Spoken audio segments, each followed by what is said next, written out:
So here we have the Vauxhall Corsa on a 69 plate. So I'm going to start off by hopping inside the car and running through some controls first of all.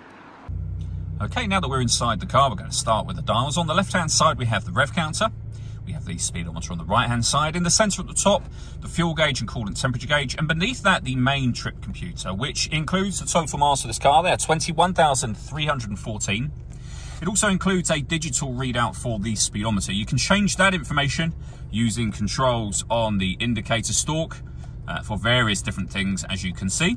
And above that, it will show you what gear this car is in. It's an automatic, so we are in park at the moment, of course.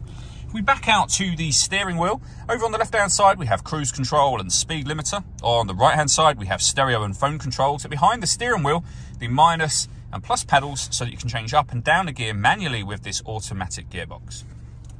Over in the centre, we then have the main touchscreen for the car. You can see from the menu that we're on at the moment that this vehicle has got Android Auto and Apple CarPlay available. When it comes to the rest of your kind of options for music, etc., we've got DAB, AM and FM radio, Bluetooth audio, USB input, iPod input, and a video input just there as well. If you hit the satellite navigation button, we'll open up to our nice colour sat-nav screen. We've done a full video showing how Vauxhall's sat-nav works, which you can find on our website and on our YouTube channel as well. And you can also pair your phone, of course, from up here with the main volume for the stereo just there.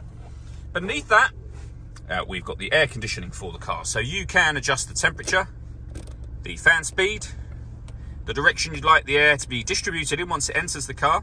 The air conditioning is on at the moment, so it's off. Back on again. You can recirculate the air that's in the car. That's a great way of heating it up or cooling it down quickly, depending on the temperature you've set, of course.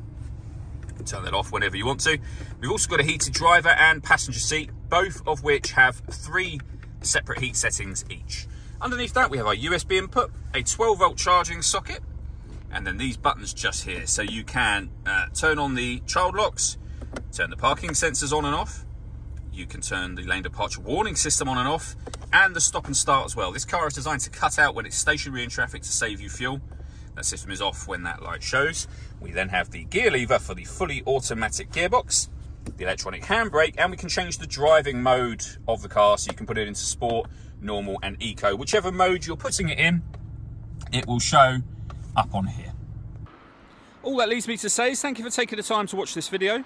If you'd like to come and see this ULEZ compliant car for yourself and have a test drive, please feel free to call either of our MJA sites. We'd love to hear from you soon.